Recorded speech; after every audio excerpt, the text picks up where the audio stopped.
Hello! Before we jump right into my 3 favorite pins of the week, I have a question for you.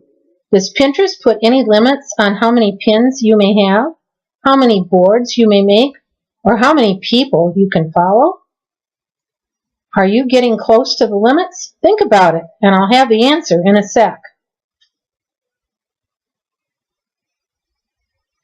Hi, it's Gloria from Golden Bucket Farm.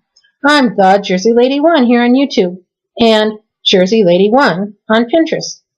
Links to this channel, my Pinterest profile, the playlist for this series, and the pins and boards I talk about in this video are all in the description box below. Welcome to my channel, and welcome back to week 3 in my Pinterest series. This week, I thought we would change things up a bit and look at my 3 favorites from other people's boards. In other words, other people's pins that I repinned this week. Here's the answer to my limits question. It turns out that you can have 500 boards, 200,000 pins, and follow 50,000 people. How many of each do you have?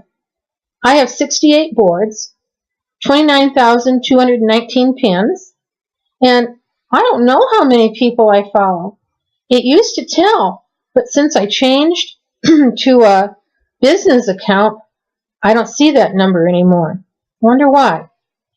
Pinterest says if you hit the limit, you can make a new account with a different email address. I don't think I need to worry about that anytime soon. How about you? And now, on to my 3 favorite pins, or actually it was my repins for this week. My first pin is on my garden and porch accoutrement board. It is how to make a mini solar lighthouse from clay flower pots. This is a sentimental pin for me. My dad loved lighthouses. He even made one for our summer house at the lake. When he passed away, one of my cousins gave us a lovely rose bush to plant in Dad's memory. I want to make one of these little lighted lighthouses to put by the rose bush.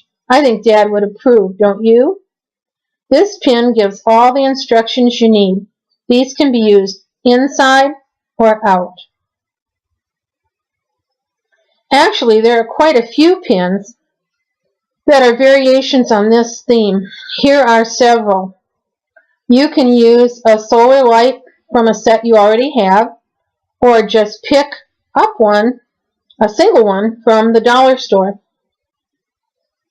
You can also use a little battery lantern, a mini string of twinkle lights, or a battery tea light. If you can't, if you aren't using solar, try and pick a light with a timer or a remote, so turning on and off is no problem. Number 2 on the list this week is on 2 of my boards. It's Living the Good Life and Crafts and DIY. This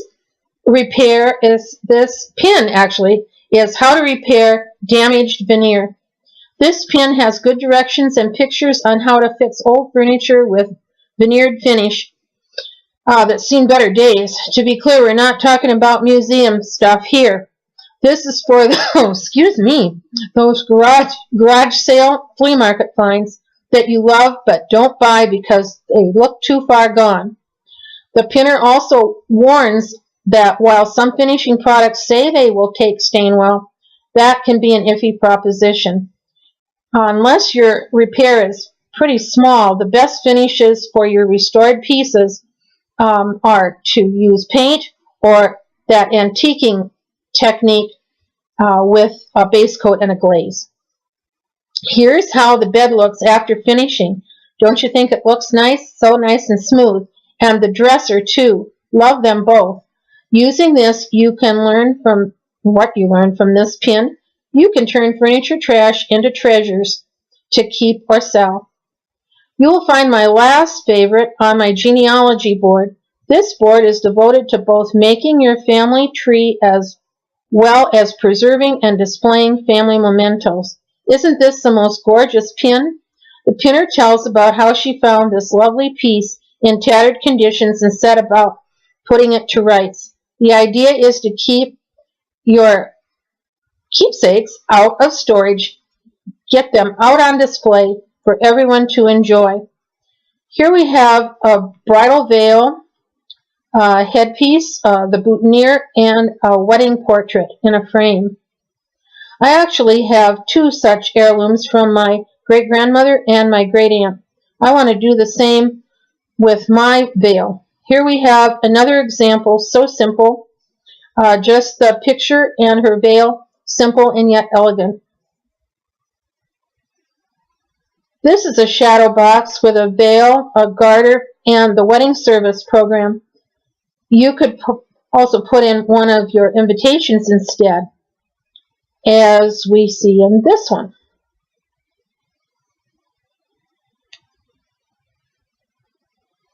My final example even includes some honeymoon souvenirs, shells and such.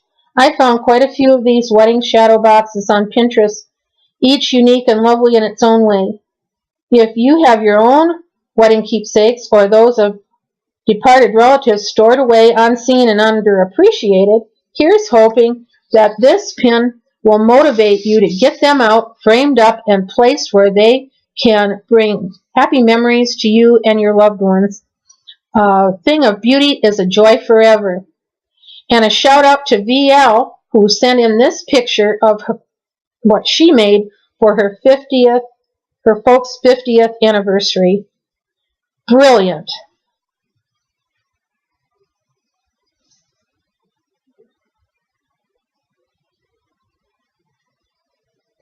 Well, that's it for this week.